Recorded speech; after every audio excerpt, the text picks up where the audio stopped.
Hello boys, good morning. I am here with you, Parek sir again, with you related with our concrete technology subject. I am here by taking your concrete technology along with design of steel structure. If you can remember, we had completed first introductory part related with design of steel structure. But now I am taking today design of concrete structure.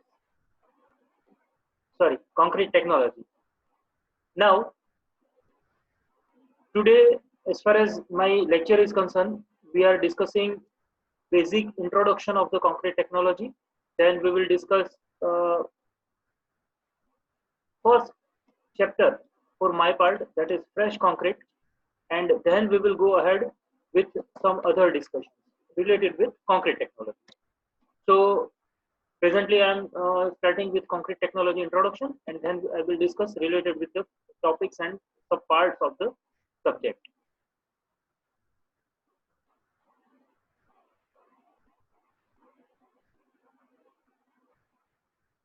So friends, here this is our basic, uh, just a moment, so that you can view this slide very properly. This is main objective of our subject, that is objective of this lecture, that is what are the basic objectives for this lecture, that is subject introduction first, then comes introduction of the fresh concrete. I am taking fresh concrete part, that is our chapter number 2 as far as your textbook is concerned. Then we will discuss some of the other properties related with the fresh concrete. Now I am coming first of all to the introduction for the subject. Now this subject is taking us total 3 lectures and 2 practicals. Total 3 lectures will be there. Along with you, I will be one of your subject partner, along with PH Meghani sir. Meghani sir is also going to take concrete technology. So along with Meghani sir, I will be also with you for this subject. There will be 2 laboratories. Laboratories, how can we conduct laboratories, that we will discuss later on. Total credit for this subject, that is total 5. Theory marks, GPU theory marks, that is 70. Progressive assessment, that is, you can say mid-sem exam, that is 30 marks over here. Then end semester examination, we should say Viva, that is external Viva examination, that is end semester examination of practical marks, that is 20. Progressive assessment, we should say related with your laboratory part, and that is 2 hours of laboratory part, and continuous assessment and assignment, file, etc. That all takes you 30 marks. In this total, that will be 150 marks for this subject. Normally, external Viva examination is conducted before or after completion of the semester, but before GTU exam or after GTU exam. So as per the convenience of GTU, they used to conduct this examination, Viva examination. Now, I am coming to next part. What is there here in term work? We have file. We will give you assignments, different assignments, and along with that assignment, you will have different. You have to write it down in your file pages. To be very frank, અત્યારે lockdown પીરિયડમાં પણ અમે તમને assignments આપી દઈશું, અને એ assignment જે છે એ તમારે ફાઇલ પેજમાં લખવાના છે, and that you have to submit as a part of your term work and continuous assessment. Another part for term work, that is lab manual. જે કંઈ પણ experiments થતા હોય, whatever the experiments are conducted during the laboratory, that you have to write it down in your lab manual, and that you have to submit at the end of the semester. But at the moment, I don't know what will happen for lab manual. But as far as our term work is concerned, that is related with file and assignments, that we will provide you, and you have to complete it within the specified time period. Now, theory examination. Theory examination for GTU, total 70 marks. As you know, 2.5 hours of total time frame is given to you, and in which you have to attempt for 70 marks questions. normally, as far as this subject is concerned, you will have approximately 60 marks of theory questions and 10 marks of examples. In DSS, there is reverse. I'm also sharing with you, along with you, that is DSS also. That's why I'm comparing this both subjects. DSS have 60 marks of examples and 10 marks of theory. Here there is opposite the case, 10 marks of examples and 60 marks of theory. And examples are there only in one chapter, that is mixed design, chapter of mixed design, approximately 6, chapter number 5 or 6 one is there, that is mixed design, design of concrete mix. So એકમાત્ર ચેપ્ટરમાં જ આપણે examples આવે છે, એ સિવાય કોઈ ચેપ્ટરમાં examples આવતા નથી. But what are the chapter sir, કયા કયા ચેપ્ટર્સ છે? Yes, now I come to part. We have total 8 chapters in the total syllabus. 8 chapters consist of first one, that is materials of concrete. If you can remember, Meghani sir has started this chapter. Then there comes that is fresh concrete. I am going to start this chapter. Then there is admixture, hardened concrete, concrete mix design, special concreting, repairs and rehabilitation, and recent development. These are the different chapters, and along with this, these are the different marks for this different chapters. So fresh concrete, as far as my part is concerned, I am starting with the fresh concrete, and that is approximately 12 to 15 marks of weightage, approximately one question, and approximately 2 or 3 short terms from this total chapter, fresh concrete. So accordingly, this chapter is important for us. One more thing, complete theoretical chapter. There is no other examples at all. Fully theory, no examples, and only you have to remember or understand or analyze the things. So accordingly, approximately 12 to 15 marks of weightage of fresh concrete, and parallelly, that is important for field also. One more thing, as far as this subject is concerned, if you can see, this subject total that is distributed in all these topics, that all are basically most important for field. Whenever you are going for field, and anything related with concrete, these all topics are part of your field, directly or indirectly, and this is completely affecting you on the site condition. So this is one very important subject, and apart from that, not only that important, but also scoring subject compared to DSS. This is one comparatively very scoring subject, and you can score up to more than 65 out of 70. So this much of capacity of marks capture can be possible with help of this subject. આ સબ્જેક્ટમાં એટલી હદે આપણે higher લેવલના marks achieve કરવા possible છે, મતલબ કે આપણે ટોપ ગ્રેડ પણ આમાં મેળવી શકીએ છીએ. આમાં થિયરિટિકલ સબ્જેક્ટ હોવા છતાં પણ કોઈ પ્રોબ્લેમ થતો નથી. Now I comes to subject introduction. So why concrete, why not steel? Sir તમે સ્ટીલ પણ લ્યો છો અને કોન્ક્રીટ પણ લ્યો છો, પણ સ્ટીલ કેમ નથી અત્યારે કરતા? આપણે સ્ટીલના બદલે કોન્ક્રીટ કેમ? What are the benefits of concrete, or what are the disadvantages of concrete?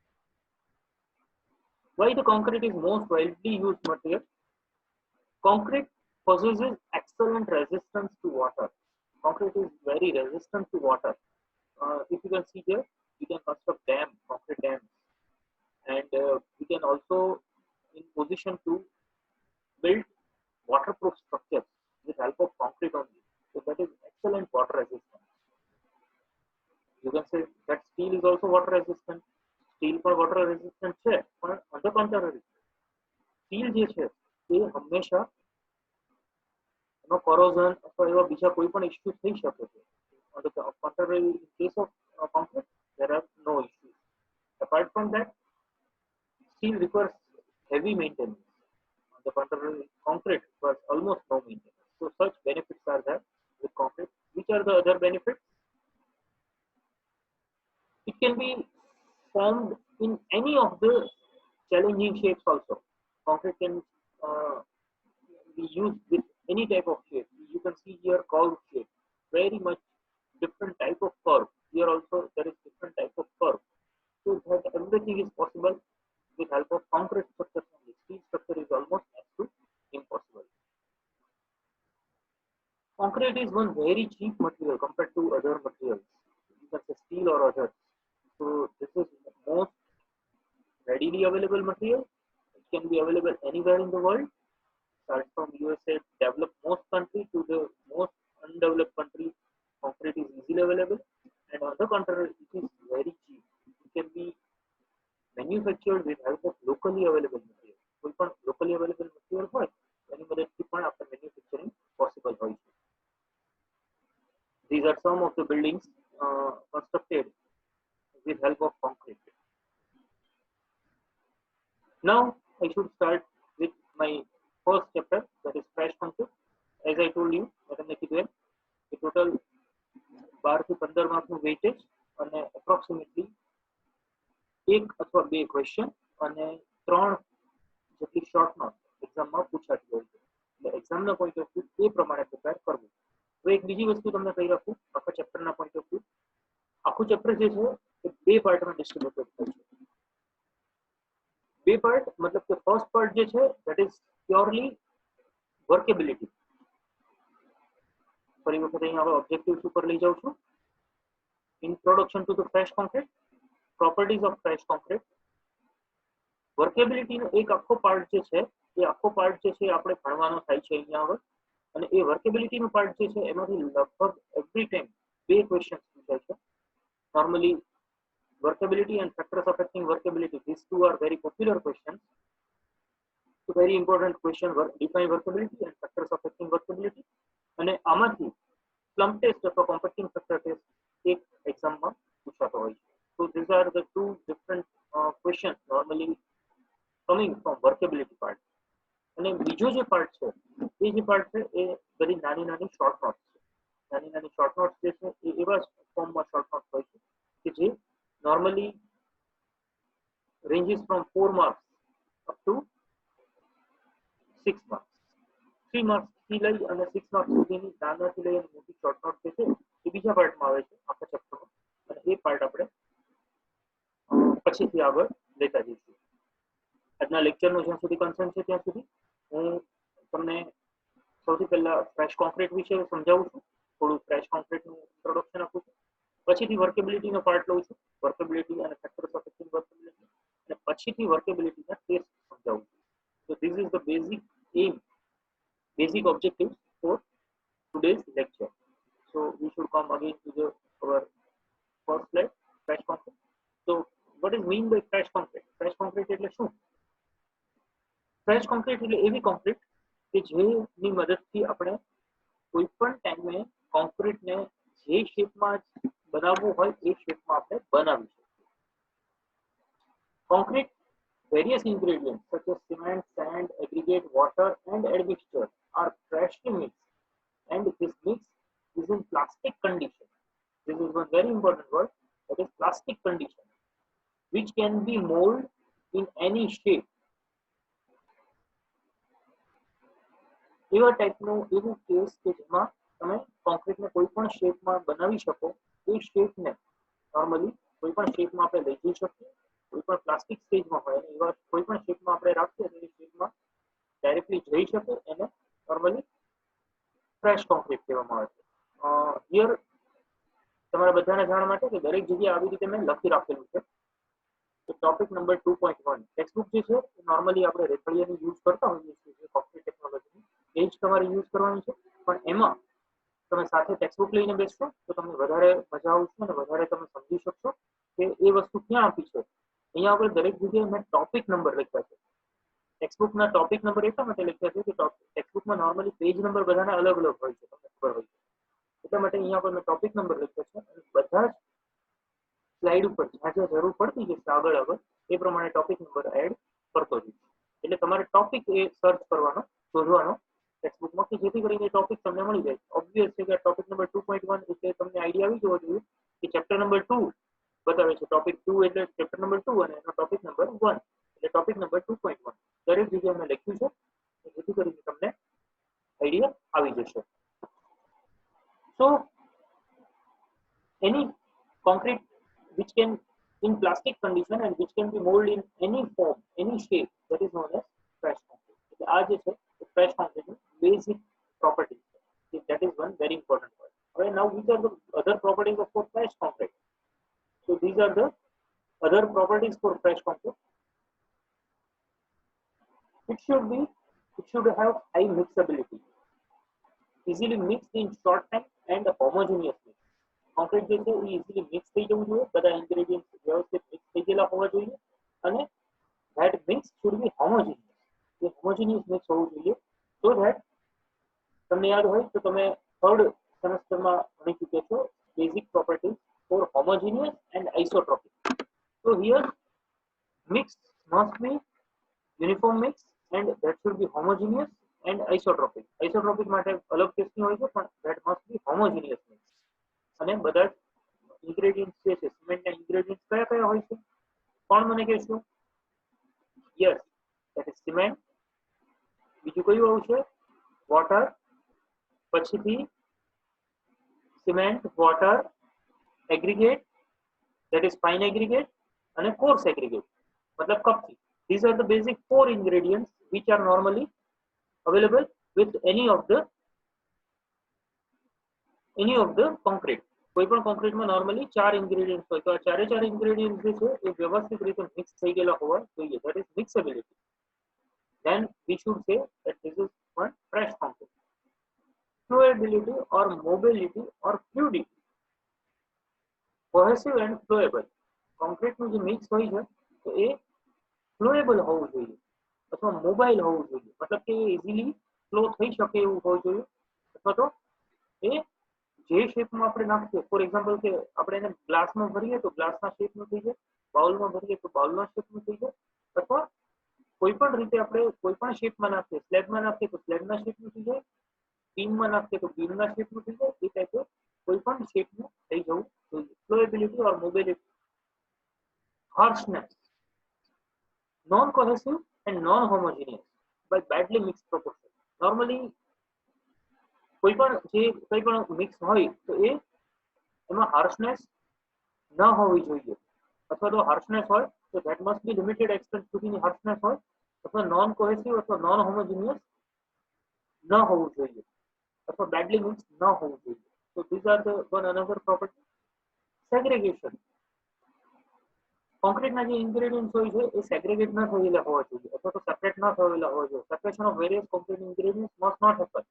If that are segregated, then that is not appropriate fresh concrete. Next one, that is bleeding. Separation of water. Basic meaning of segregation and bleeding જે છે એ બંને એક સાથે use થતી terminology છે. Segregation means separation. બહુ broad terminology છે અને bleeding मतलब કે separation of water. Separation of water मतलब કે એકલું પાણી જ્યારે છૂટું પડી જાય so that is known as bleeding. So aggregate છૂટા પડી જાય તો એને કહેવાય છે segregation અને પાણી છૂટું પડી જાય so that is known as bleeding. એટલે either bleeding or segregation must not happen as far as fresh concrete is concerned. Fresh concrete no concern છે ત્યાં સુધી segregation અને bleeding થયેલું હોવું જોઈએ નહીં. અને ડિટેલ શોર્ટ નોટ સેગ્રેગેશન અને બ્લીડિંગ શું છે એની ડિટેલ શોર્ટ નોટ આપણે આગળ ઉપર ભણવાની આવશે તો જેમાં આવશે ત્યારે તમને સમજાવી આપીશ, વધારે ડેપ્થમાં સમજાવી આપીશ. બંનેની શોર્ટ નોટ પણ એક્ઝામમાં પૂછાતી હોય. So these are the basic properties for fresh concrete. આ જે છે ધીઝ ઓલ આ બધી જે પ્રોપર્ટી છે these all are the basic properties for fresh concrete. એટલે આ જે fresh concrete ની પ્રોપર્ટીઝ જે છે એ ટોપિક નંબર 2.1.1 માં એક્ઝામ ટેક્સ્ટ બુકમાં આપેલી છે એટલે એ તમારે રિફર કરી લેવાની. Is that clear? હા, now one very very important part as far as this subject is concerned, that is workability. Exam na point of view most important topic. Exam માં ઘણી બધી વખત વર્કેબિલિટી ની ડેફિનેશન, વર્કેબિલિટી ની importance અથવા તો workability ના રિલેટેડ કંઈક ને કંઈક ક્વેશ્ચન એક થી વધારે પૂછાતા હોય છે અથવા એક થી વધારે મતલબ કે એક થી બે ક્વેશ્ચન પૂછાતા હોય છે. ઘણી બધી વખત એવું થાય છે કે એક કરતા લગભગ દરેક એક્ઝામમાં એક કરતા વધારે ક્વેશ્ચન પૂછાયેલા છે. મતલબ કે મિનિમમ તમારે એવું સમજી લેવાનું કે વર્કેબિલિટી પૂછાય. વર્કેબિલિટીના બે મોસ્ટ પોપ્યુલર ક્વેશ્ચન છે. એક છે ડિફાઇન વર્કેબિલિટી અને ફેક્ટર્સ અફેક્ટિંગ વર્કેબિલિટી. અહીંયા આગળ પહેલા હું તમને સમજાવું છું ડેફિનેશન અને પછીથી સમજાવું છું ફેક્ટર્સ અફેક્ટિંગ વર્કેબિલિટી. અને પછીથી બીજો એક આનો મોસ્ટ પોપ્યુલર ક્વેશ્ચન છે slump test. Slump test, explain slump test અથવા તો describe slump test in detail for workability. અને ત્રીજો ક્વેશ્ચન છે explain compacting factor test in for workability. એટલે પહેલા આપણે વર્કેબિલિટીની ડેફિનેશન તમને યાદ હોય તો સૌથી પહેલા આગળ લઈ જાઓ તો વર્કેબિલિટી ની ડેફિનેશન હું સમજાવી રહ્યો છું. પછી ફેક્ટર્સ અફેક્ટિંગ વર્કેબિલિટી આપણી પહેલી સ્લાઇડ છે. ફેક્ટર્સ અફેક્ટિંગ વર્કેબિલિટી સમજાવું છું. આ બંને જે છે ક્વેશ્ચન મેં તમને કીધું એમ એક્ઝામમાં most popular, very most IMP. Define workability and factors affecting workability એક્ઝામમાં મોસ્ટ પોપ્યુલર. અને પછી બીજો ક્વેશ્ચન છે most popular, that is slump test. એક્ઝામમાં મોસ્ટ પૂછાતો ટેસ્ટ છે. અને પછીનો ટેસ્ટ છે that is compacting factor test. એ પણ એક્ઝામમાં ઘણી બધી વખત પૂછાય છે. Again we should come to slump fresh concrete. Workability. Property of fresh concrete, in which concrete mixing, transportation, placing, compaction and finishing can be done easily without segregation. આ પાંચ ટર્મિનોલોજી યાદ રાખવાની છે તમારે બધાએ કે જે મોસ્ટ ઇમ્પોર્ટન્ટ છે કે જેની મદદથી આપણે આખું કરવાનું છે.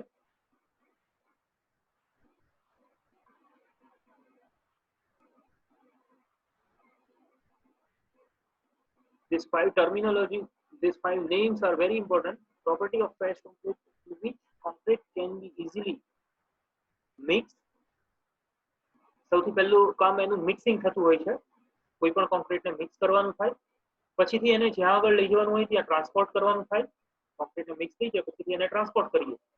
પછીથી જે જગ્યાએ જાય છે ત્યાં આગળ એને પ્લેસ કરવાનું થાય, મતલબ પ્લેસિંગ. પછીથી એને કોમ્પેક્શન કરવાનું થાય. નોર્મલી કોમ્પેક્શન માટેની એક અલગ શોર્ટનોટ પણ આપણે ગણવાની આવશે. અને પછીથી એનું ફિનિશિંગ કરવાનું થાય, મતલબ કે જે કોઈ પણ કોન્ક્રીટ હોય છે એને પછીથી ફિનિશિંગ કરવાનું થાય. So these are the basic part for workability.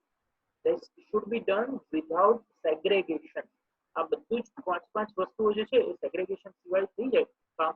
That is one very important thing. એટલે એ વસ્તુ ઇઝીલી થઈ શકે એને આપણે વર્કેબિલિટી કહેવાય. વર્કેબલ કોન્ક્રીટ કહેવાય અને આ પ્રોપર્ટીને વર્કેબિલિટી કહેવાય. This property is known as workability and this main criteria for concrete, and that mix is known as workable mix. Now the question arises that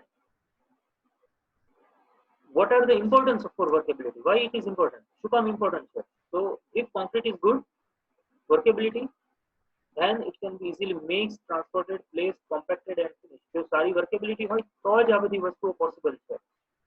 mixing, transportation, placing.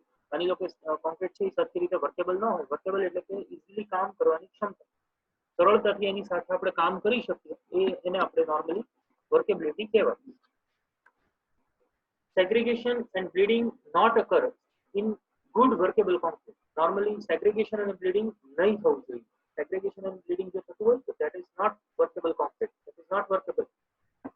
Concrete has good workability, then its permeability and porosity reduces its strength and strength increases. So concrete ની workability સારી હોય તો એની permeability અને porosity જે છે એ reduce થઈ છે અને strength વધે છે. workable concrete જે હોય એમાં permeability એટલે કે capillary porous જે હોય છે એમાં વચ્ચે voids રહી જવાનું એવું બધું ન થાય અને એની strength જે છે એ સારી મળે. એટલા માટે that is known as workable concrete. એટલા માટે પણ એની વર્કેબિલિટી ઇમ્પોર્ટન્ટ હોય છે. અને ઓબ્વિયસ છે કે permeability અને porosity ઘટે એની strength જે છે એ વધી જવાની છે. હવે એના factors affecting, which are the factors affecting workability? કયા કયા factors affecting workability છે? This is given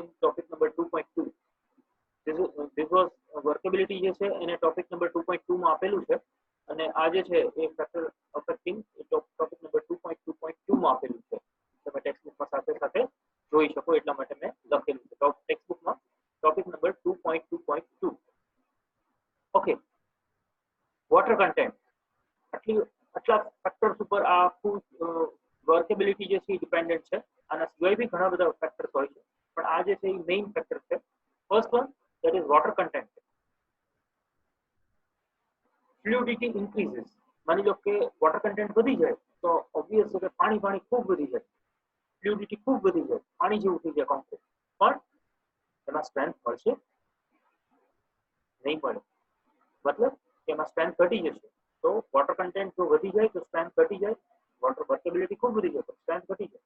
અચ્છા, વોટર કન્ટેન્ટ ખૂબ ઓછું હોય તો શું થાય? કામ નહીં કરી શકીએ. એક મિનિટ એવું વિચારો કે કોન્ક્રીટ એવું છે કે જેમાં પાણી ખૂબ ઓછું છે તો આપણે કામ ન કરી શકીએ. Then comes mix proportion.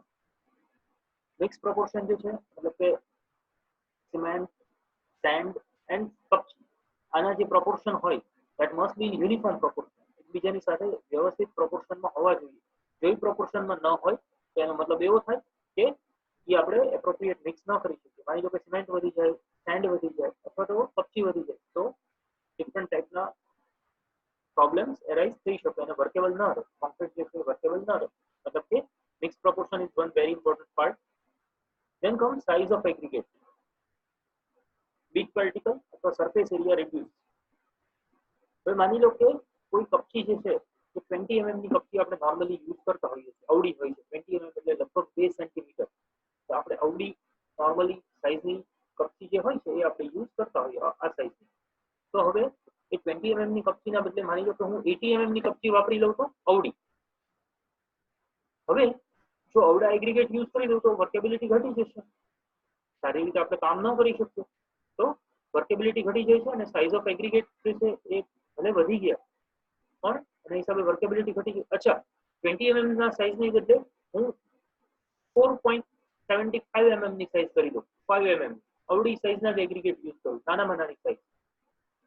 તો આ સાઇઝના હિસાબે પણ પાછો પ્રોબ્લેમ થઈ જાય કે એની સ્ટ્રેન્થ નહીં મળે, વર્કેબિલિટી ખૂબ વધી ગઈ. Size of aggregate that is one very important another of criteria. Shape of aggregate.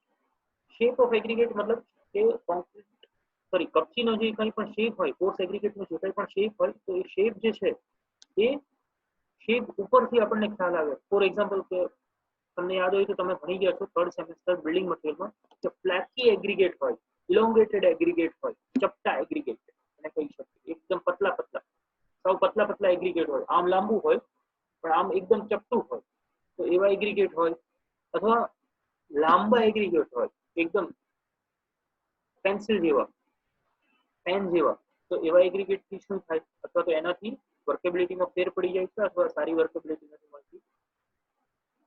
Rounded aggregate જો આપણે યુઝ કરીએ તો એગ્રીગેટની વર્કેબિલિટી આપણને બહુ સારી મળે. ફોર એક્ઝામ્પલ માર્બલ્સ, લખોટી ઘરે યુઝ કરતા હશો તો એ આપણે જો યુઝ કરીએ તો આપણને બહુ સારી વર્કેબિલિટી મળી જાય એવા એગ્રીગેટ યુઝ કરીએ. પણ અગેન તો એમાં સ્ટ્રેન્થ ન મળે કારણ કે સરખી જાય ને, એકબીજા સાથે બોન્ડિંગ નહીં થાય. આ રીતે જે બોન્ડિંગ થવું જોઈએ બે એગ્રીગેટ વચ્ચેનું એ બોન્ડિંગ નહીં થાય અને એના હિસાબે શું થશે કે રાઉન્ડેડ એગ્રીગેટથી આપણને વર્કેબિલિટી સારી મળે પણ બોન્ડિંગ નહીં મળે.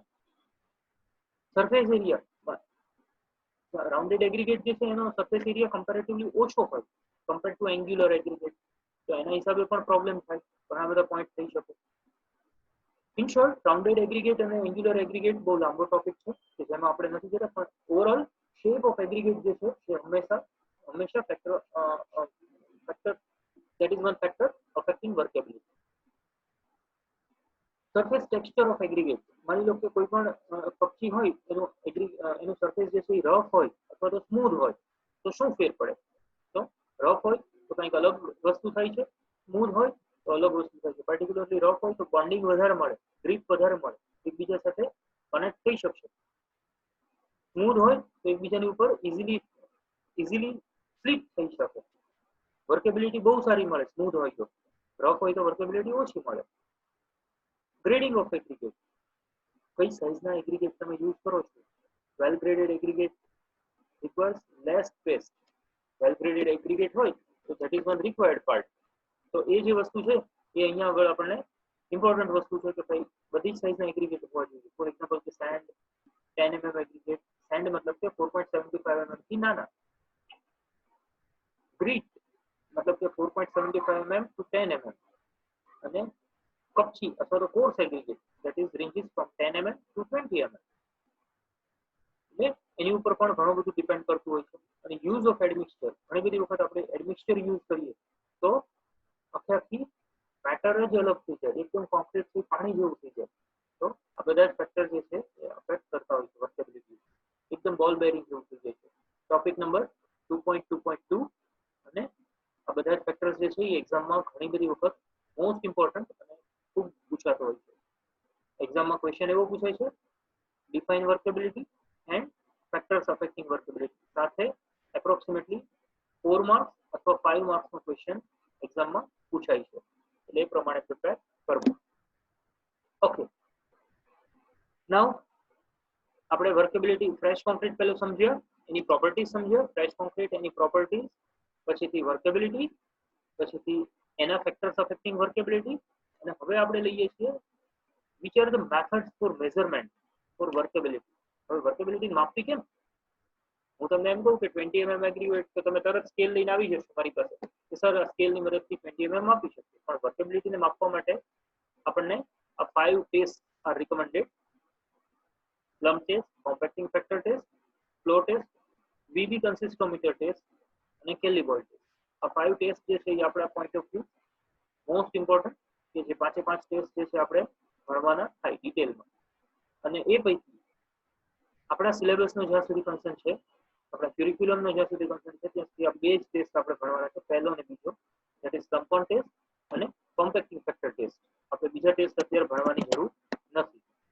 એટલે સ્લમ્પ ટેસ્ટ અને કોમ્પેક્ટિંગ ફેક્ટર ટેસ્ટ જે છે એ આપણે ડિટેલમાં ભણશું અત્યારે અહીંયા આગળ, અને બાકીના 3 ટેસ્ટ જે છે એનો બ્રીફ માઇનર ઇન્ટ્રોડક્શન જે છે એ સ્લાઇડમાં તમને આપી દઈશ સાથે સાથે.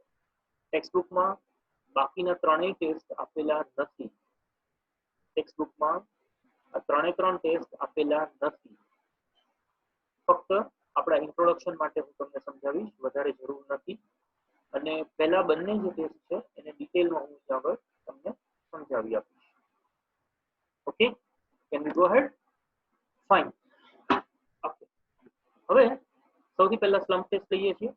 એક્ઝામના પોઈન્ટ ઓફ વ્યૂ 10 માંથી 7 વખત આ ટેસ્ટ પૂછાયેલો છે. ટોપિક નંબર 2.2.3 પર તમે જોઈ શકશો કેટલી વખત પૂછાયેલો છે ભાઈ. તે જુઓ તો તમે એપ્રોક્સિમેટલી 5 અથવા 7 વખત પૂછાયેલો છે ટેક્સ્ટબુકમાં, બરાબર છે. તો એ રીતે પણ આ ટેસ્ટ જે છે એ આપણા માટે very very most IMP test. તમને યાદ હોય ફરી વખત યાદ કરાવી દઉં. હું નોર્મલી 3 રીતે તમને લોકોને બધાને સમજાવું છું. ફર્સ્ટ વન, કોઈ પણ ટોપિક સમજાવી દઉં. સેકન્ડ વન, કોઈ પણ ટોપિકને આઈએમપી કહું. પછીનું મોસ્ટ આઈએમપી કહું, અને પછીનો part very very very most IMP કહું. ભણાવી દઉં, મતલબ કે એક્ઝામમાં પૂછાતું હોય ક્યારેક પૂછાઈ જાય, ન પણ પૂછાય. આઈએમપી મતલબ ક્યારેક પૂછાતું હોય, મોસ્ટ આઈએમપી મતલબ 3-4 વખત પૂછાયું હોય, અને વેરી વેરી મોસ્ટ આઈએમપી મતલબ 5-7-8 વખત કે 10 વખત પૂછાયેલું હોય. એમાં સ્લમ્પ ટેસ્ટ જે છે એ very very very most IMP test છે. એક્ઝામમાં લગભગ દરેક વખતે એક્ઝામમાં પૂછાય છે, એટલે એટલો બધો ઇમ્પોર્ટન્ટ છે. એટલે જેમને બી કંઈ પણ ઇઝી ગોઈંગ કરવું હોય તો ફક્ત ને ફક્ત સ્લમ્પ ટેસ્ટ કરી નાખો તો આપણા એન્ડ ઉપર લગભગ એક્ઝામમાં પૂછાઈ જાય, પ્રોબ્લેમ ન થાય. અને બીજી વસ્તુ કે આ બંને ટેસ્ટના હું વિડીયો પણ સાથે સાથે પીપીટીમાં શેર કરી દઈશ. તમે યુટ્યુબમાંથી તે વિડીયો જોઈ લેજો, જેથી કરીને તમને થોડો આઈડિયા આવી જાય. ઓકે, એક પછી એક ટેસ્ટ લઈ લઈએ. First of one, slump test. Slump ટેસ્ટમાં નોર્મલી એક આવો સ્લમ્પ હોય છે. જે સ્લમ્પ જે હોય છે એનું ઇન્ટરનલ ડાયામીટર હોય છે 10 mm, ટોપ ડાયામીટર 10 mm, બોટમ ડાયામીટર 20 અને હાઇટ છે 30 સેન્ટીમીટર. આ જે છે 10, 20 અને 30 સેન્ટીમીટરનો જે સ્લમ્પ છે એ સ્લમ્પ જે છે એ આપણે આખો કોન્ક્રીટથી ભરવાનો છે. આ તમે જુઓ તો અહીંયા આપણે આખો કોન્ક્રીટથી ભર્યો છે. અને પછીથી સ્લમ્પ જે છે એને ધીમે ધીમે ગોળ ફેરવીને ઉપર ઉઠાવી દેવાનો છે. ઓબ્વિયસ છે કે આપણે ઉઠાવી લઈએ એટલે જે કોન્ક્રીટ અંદર આપણે ભર્યું છે થોડું નીચે બેસી જાય તો એ જે છે that is known as slump. This is known as slump and this part આટલું જે મેઝર કરીએ અહીંયા હવે જે ઉપર બતાવ્યું છે slump, that is nothing but slump value. Slump value જે છે મેઝરમેન્ટ કરવાની એ ઉપરથી લઈ અને અહીંયા સુધીની આપણે વેલ્યુ જે છે મેઝર કરવાની છે જેની મદદથી આપણને ખ્યાલ આવી જાય કે આ જે છે એ આપણી સ્લમ્પ વેલ્યુ છે એટલે અહીંયા આપણે સ્ટેપ બાય સ્ટેપ બતાવ્યું છે ફર્સ્ટ સ્ટેપ જેમાં આપણે કોન્ક્રીટના લેયરને 1/3 ભરવાનો છે 25 સ્ટ્રોક એની સાથે આપણને આવો એક રેન્જિંગ રોડ આપેલો છે એ રોડની મદદથી આપણે ટેમ્પિંગ કરવાનું છે ટેમ્પિંગ રોડ એને કહેવાય છે ટેમ્પિંગ રોડની મદદથી આપણે ટેમ્પિંગ કરવાનું છે 25 સ્ટ્રોક આપવાના છે ફરી વખત બીજી વખત એમાં ફિલઅપ કરવાનું છે ફરી વખત 25 સ્ટ્રોક ત્રીજી વખત ફરી વખત 25 સ્ટ્રોક ઉપરનું જે કંઈ પણ કોન્ક્રીટ છે એ બધું ક્લિયર કરી દેવાનું અને પછીથી ધીમે ધીમે કોન્ક્રીટને એટલે સ્લમ્પને ઉઠાવી લેવાનો અને કોન્ક્રીટ જે રીતે સબસાઇડ થાય તો એને સબસિડન્સ થઈ જવા દેવાનું એ સબસિડન્સ જે કંઈ પણ થાય તો એ સબસિડન્સ જે છે એને ઉપરથી લઈને માપવાનું છે કે કેટલું સબસિડન્સ થયું કેટલું નીચે બેસી ગયું એને કહેવાય છે નોર્મલી સ્લમ્પ વેલ્યુ એટલે ઓબ્વિયસ છે કે 30 સેન્ટીમીટરનું તમે જુઓ તો હાઈટ છે એટલે આ જે વેલ્યુ હોય સ્લમ્પ વેલ્યુ એ 0 થી 30 સેન્ટીમીટર એટલે કે 0 થી 300 mm ની વચ્ચે વેલ્યુ આવે એટલે સાવનો સબસિડન્સ થાય તો એને 0 કહેવાય અને જો મેક્સિમમ સબસિડન્સ થઈ જાય તો એ 300 છે મતલબ કે 0 થી લઈ અને 300 સુધીનું સબસિડન્સ થઈ શકે કે જેમાં એ વસ્તુ આવે તો એમાં 0 થી લઈ અને 300 સુધીનું સબસિડન્સ આવે અને જે વસ્તુ આપણે અહીંયા હવે જોવાની થાય અને 0 થી 300 સુધી જે આવે આ સબસિડન્સ તો એમાં નોર્મલી આ જે સ્લમ્પ બને છે 0 થી 300 સબસિડન્સ આવે એને કહેવાય છે સ્લમ્પ વેલ્યુ એ જે સ્લમ્પ વેલ્યુ હોય છે એની ઉપરથી આપણે ડિફાઇન થાય છે કેવા ટાઈપનો સ્લમ્પ છે અને